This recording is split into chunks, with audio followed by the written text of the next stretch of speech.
صديقي، اتخيل انك عايش في عصر الملوك والقلاع، والست اللي بتحكمك هي اجمل واغنى ست في العالم. بس في سر مرعب مستخبي ورا جدران القلعة دي. سر ريحته دم وصوت صرخاته مالي المكان بالليل. الست دي ما اكتفتش بالذهب والجاه، دي كانت بتدور على الشباب الابدي. النهارده هحكي لكم قصة عشيقة الدم، الست اللي الشيطان نفسه كان بيرشدها تمشي ازاي، ونهايتها كانت صدمة للتاريخ كله. عشان نفهم الجنان ده بدأ ازاي لازم نرجع لسنة 1560 في مملكة المجر. إليزابيث ما كانتش مجرد واحدة غنية، دي كانت من عيلة باتوري اللي بتحكم نص أوروبا تقريبا. عمها كان ملك بولندا وجوزها كان الفارس الأسود، وساعتها الدولة العثمانية كانت بتترعب من اسمه. المهم إليزابيث كانت مرعوبة من فكرة انها تكبر وتعجز. كانت بتبص في المراية وتشوف تجعيدة صغيرة فتحس ان العالم بينتهي. إليزابيث قررت انها ما تكبرش ابدا، وعشان تحقق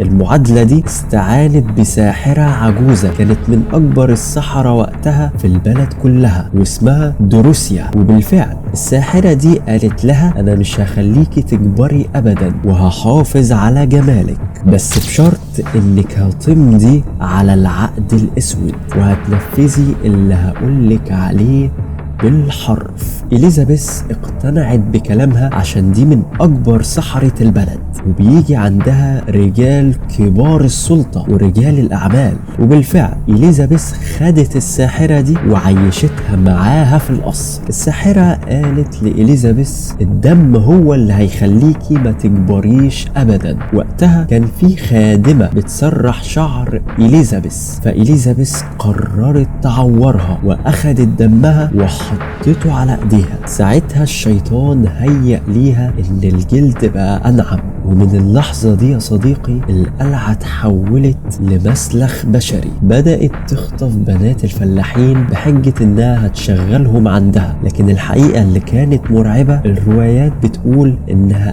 قتلت اكتر من 600 بنت. كانت بتستخدم اساليب تعذيب مهيبة، والهدف دايما واحد: تستحمى في دمهم وتدهن بيه وشها عشان تفضل شابة للأبد.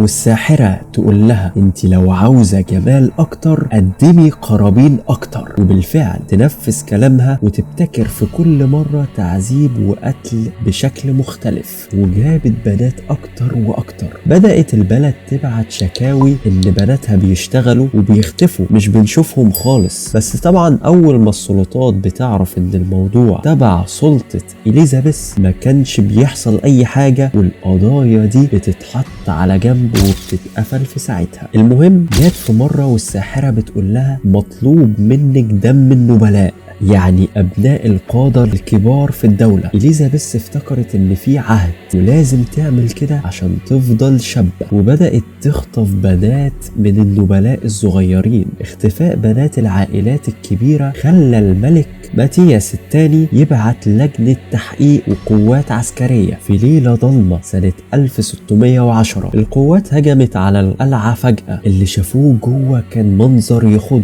جثث مرمية في كل ركن، وبنات لسه عايشين في حالة رعب تام. وإليزابيث كانت واقفة بكل برود كأنها ما عملتش حاجة غلط، وبتقول انتم ازاي تدخلوا قصري من غير استئذان؟ ساعتها تم القبض عليها، وعشان نفوذ عيلتها الملك ما قدرش يعدمها، فعملوا ليها عقاب أغرب من الإعدام نفسه. خدوها ورجعوها قلعتها وحبسوها في غرفة صغيرة، بنوا عليها الحيطة وسدوا كل الأبواب والشبابيك بالطوب، ما سابوش غير فتحة صغيرة يدخلوا منها الأكل. عاشقة الدم عاشت 4 سنين في سكوت تام ورا الجدران، بتواجه الوحوش اللي في عقلها لوحدها لحد ما ماتت وحيدة سنة 1614. في النهاية قصة إليزابيث أو عاشقة الدم مش مجرد قصة رعب بنحكيها عشان نتسلى، دي درس غالي جدا لكل واحد، وهو إن الشيطان مش مجرد فكرة أو وسواس، ده كيان قادر يتواصل مع الإنسان ويستغل نقط ضعفه. الدرس هنا إن الشيطان لما لقى إليزابيث غرقانة في هوس الجمال والخوف من إنها تكون عجوزة ما سابهاش، ده تجسد لها في صورة نصيحة من ساحرة مأمورة من الشيطان، وفي صورة خداع بصر لما تهيأ ليها إن جلدها بقى أنعم بالدم.